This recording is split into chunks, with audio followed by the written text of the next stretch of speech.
So I am making this video right now just to kind of go over my Turbo LS PDK all-wheel drive 911 build that is kind of going crazy.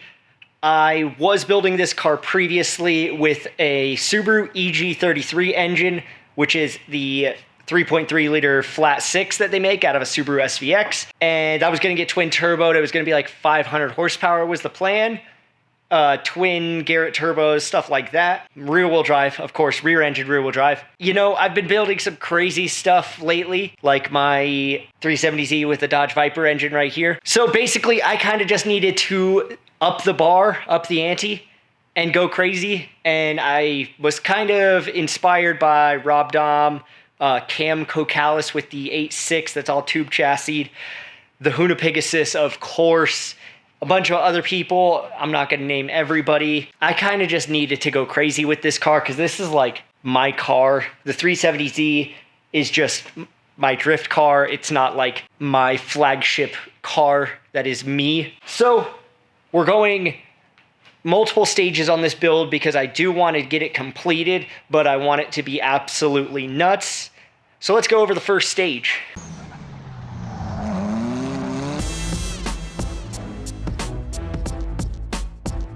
So as far as parts go that I have over here in this giant messy pile, we have my VS Racing G42 80mm turbo, which I think will be good to get me maybe up to 1200 horsepower, but it'll definitely be good in the 800 to 1000 range. Then right here we have my 997 front suspension out of a turbo all-wheel drive model. So this will be what's used to convert the car to all-wheel drive, obviously.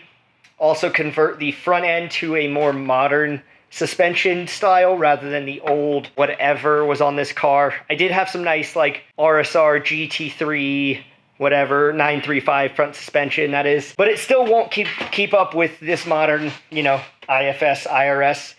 And then this is my 996 rear suspension. The 996 is the 99 to 05 model, I believe, right around there. And this is just going to be worlds better than the trailing arm shit that this car came with. So I've been wanting to do this even with the old engine setup. This has been a thing I've wanted to do. This wasn't really in the plan because to do 997 front suspension, you have to cut a lot. So it's cut quite a lot. And I decided since I'm cutting a lot, I might as well just go all the way and cut the hell out of it. And this is the front differential out of the 997. So I don't know how much power this will hold, but we shall find out. The axles don't look like they can hold a lot of power, but again, only way to find out is by breaking them. The engine of choice was recommended to me by my buddy in Florida, Will Warwick. This is a Chevy LS-based engine. It is a 5.3 aluminum block LH6 out of like a 05-ish Chevy Trailblazer. So running just tubular. I guess they're supposed to be forward-facing headers, but I'm facing them rear. Going to be running a different intake manifold, but that's just used for mock-up, different oil pan, ICT billet front motor plate, along with, I'm going to be running an ICT billet rear motor plate as well, or mid motor plate. Electric water pump, different crank pulley, likely going to be ATI super damper. Going to have an alternator here and no other accessories there because this all hangs well out the back of the car because it's still going to be rear engine configuration. So I want to keep the weight balance somewhat as good as possible. If that's something I can ask for, I don't know, but we're going for it. And this right here is my monster of a transmission. It is a 997.2 turbo PDK, which is Porsche's dual clutch transmission. This apparently with upgraded clutches is good to about 1,000 horsepower, but we shall see. I'm running this with an HTG GCU, which is a gearbox controller unit. So that will control this, and I'll be able to run it with like a whatever sequential style shifter.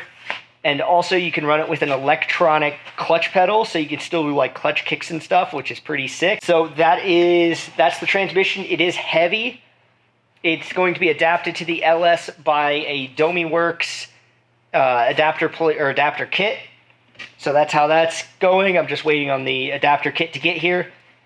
And then engine and transmission will be able to go in the car. So now as far as chassis modifications go, of course, it's getting all tubed out, which is to reduce weight and also to stiffen up the whole chassis because it is a lot of power.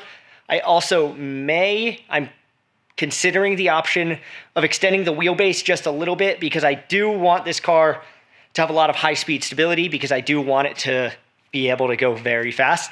That's one thing I'm kind of looking for out of this car is some quarter mile, half mile, or even standing mile, like racing, time attack, and then just general kind of partying, going fast. So there will be a lot of stages to this car. The first stage, we're going LS PDK, turbo LS with the turbo I showed you. That'll get us to 800 to 1,000 horsepower. After that, we want to step up the power a little bit more. Hopefully get it up to about 1,500 horsepower in the end. We'll see how that happens. We'll see how possible that is. If the PDK doesn't like it, I may go to like a Hollinger sequential transmission, which that would reduce weight, which would be nice, and basically handle unlimited amount of power. So both of those would be super beautiful. A lot of the stuff with the car I'm gonna be doing and upgrading over time, redoing, stuff like that. So later on, if I don't keep the 996 rear suspension and go to something else, it is what it is. So basically the idea is we're just going at it, we're attacking the car as much as we can and seeing what we can do, seeing how we can get this car running and driving in as little time as possible, even though it's going to take a very long time, so stick with me through it. Now, as far as bodywork, I do have some 930 style flares, which are relatively small. They're like the stock wide body Porsche size. I can't find anything big enough for what this car is going to need, so I'm likely going to end up making custom wide body, hopefully with the help of somebody who is more experienced. A lot of carbon fiber bodywork on this as well. I want to do the roof skin in carbon fiber just to save a little bit of weight off the top because weight up top is very important. We're also going to have a turbocharger sitting in the back seat area, rear firewall, intercooler is going to be right there as well. Ducted from the roof most likely, unless I do go water to air, and then we're going to deal with putting coolers elsewhere. But right now, we're dealing with very tight packaging because this is a pretty small car and big engine, big transmission, all-wheel drive. We need fuel up front. We need diff up front, radiators, oil coolers, trans coolers. All that stuff is going to go in the front to help the weight distribution. And there's only so much room we have in the front. So we just gotta see what we can fit, really. I mean, it's gonna be a struggle on every aspect of this build because we're stuffing 10 pounds of shit in a 5-pound bag, and I'm excited for it. And of course, with time attack being one of the bigger things I'm building this car for, it's gonna have big aero on it. I'm trying to get the weight distribution closer to 50-50. I don't know how close to 50-50 I can get it with a rear engine setup, but we're going to try. And basically, massive aero in the rear no matter what. And then the way you want your aero distribution to be similar to your weight distribution. So if you're rear heavy, you want rear balanced aero. And then if you're 50-50, you want even aero front and rear. So big splitter, dual element wing, all that fancy stuff. A lot of design is going to go into that, and I've started doing testing on CAD, doing CFD testing, that's what it's called. I'm not a professional at any of that stuff. I am merely a fabricator. So I'm trying my best, and I'm going to try to do as much of this as I can myself. But if I need to call in some big guns, then I'll do that.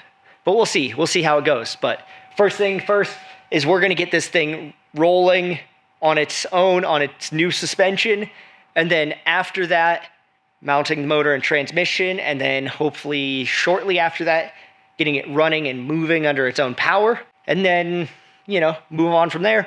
Once it's running and driving, we can test it and everything, then we're going to move forward, advancing the you know, drivetrain and everything else to maximize this thing's potential.